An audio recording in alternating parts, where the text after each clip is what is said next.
મહેસાણા જિલ્લાના વડનગર ગામમાં દાસકોડ દરવાજાની પાસે આવેલું કુકર વગડાના મહાડના આજુબાજુ વિસ્તારમાં આવેલું અંદાજિત 350 ફૂટ ઊંચું રિલાયન્સ મોબાઈલ ટાવર 6 વર્ષથી બંધ હાલતમાં જોવા મળે છે. ટાવર ભંગાર હાલતમાં થઈ જવાથી તે ટાવરમાંથી લોખંડના ખીલા તથા સળિયા આસપાસના વિસ્તારમાં પડે છે, જેને કારણે રહીશોમાં ભય ફેલાયો છે.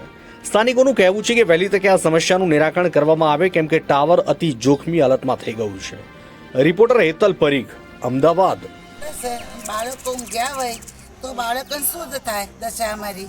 તો ટાવર પડે કે હરૈયા પડે કે કોઈ પડે તો બાળકો શું કરીએ? અમે ઝૂંપડા અમારા કાચા, તો અમે તો સબ બધા મરી જઈએ. શું કરવાનું? એની જવાબદારી ટાવર લે છે, તો એ જવાબદારી લેતો હોય અમારી, તો અમે રવા દીજીએ એનું ટાવર. બરોબર ને? કેટલા વર્ષથી બંધ છે આ ટાવર? 6 વર્ષથી બંધ છે એ ટાવર. 6 વર્ષથી અમે હેરાન થઈએ જ છીએ. વાયર બોટ પડે, વાયર પડે. બોલો. આ તમારું મકાન અહીંયા જ આવેલું? આર્યું અમારું મકાન, આર્યું ના પતરા વાળું. બરોબર છે. આ પતરા વાળું એ મારું છે. આ ડાયરેક્ટ પતરા આ બીજો પડે. જો આ જો આવા સારા પડે. હવે અમારે કરવાનું શું? 350-400 ફૂટ આ જો આ છે ને, જો હજુ એક તો ભરાયેલો છે. બરોબર? તો પછી અમારા આવા કાચા ઘર છે. જો હવે આ અમારું પતરા વાળું ઘર, હવે આવું ઘર અમારું પડે ઉપર, તો અમે શું કરીએ બોલો?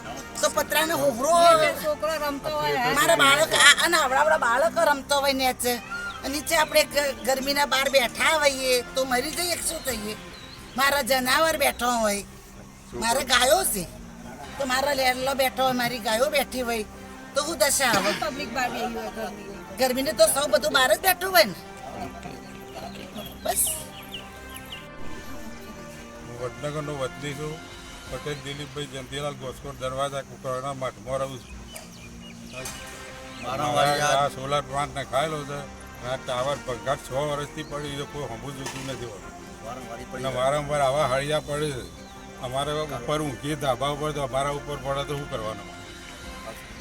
આનો કોણ જવાબ આલે? વારંવાર બોલ્ટ પડી રહ્યા છે. બોલ્ટ પડી છે. સામાન્ય પવન આવતા બોલ્ટ પડી છે.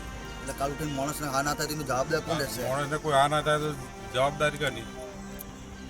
મઠમાં રહીએ છીએ છેલ્લા 25 વર્ષથી, અને મારી બાજુમાં એક રિલાયન્સનું ટાવર ઊભું કરાયેલું છે. લગભગ 20-21 વર્ષ જૂનું છે.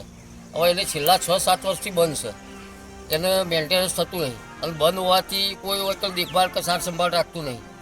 એ હિસાબે હાલ હમણાં જે વાવાઝોડું આવ્યું એમાંથી 1-2 વખત પેલા ભાઈ દેસાઈ કોંજીભાઈ છે, એમના ઘર ઉપર એક હરિયો પડેલો. એ સિવાય બીજા પણ ઘણા પડેલા. અને ગઈકાલ લઈને પરમ દિવસ જે વાવાઝોડું આવ્યું એની અંદર અમારી સામે જે દિલીપભાઈ જયંતિલાલ પટેલ છે, એમના મકાન ઉપર જે પ્લેટો લગાવેલી સોલરની, એની ઉપર પડી અને આખું પ્લેટને કોણું પાડી દીધેલું છે.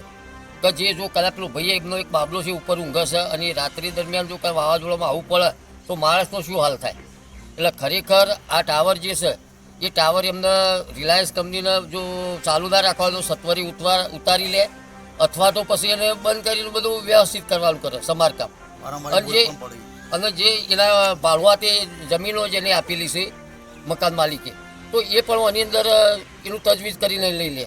બરાબર આર્યું છે. અને બીજું હમણાં જો નજીકમાં જે કે હેલિકોપ્ટર આપેલું દુર્ઘટના બની વિમાનની, એની અંદર કોઈએ શું જો માણસ કોઈનો મરી જાય તો માણસ મરી ગયા પછી તો કંઈ થવાનું નહીં, અને પૈસા પછી આપણે પૈસા શું કામના?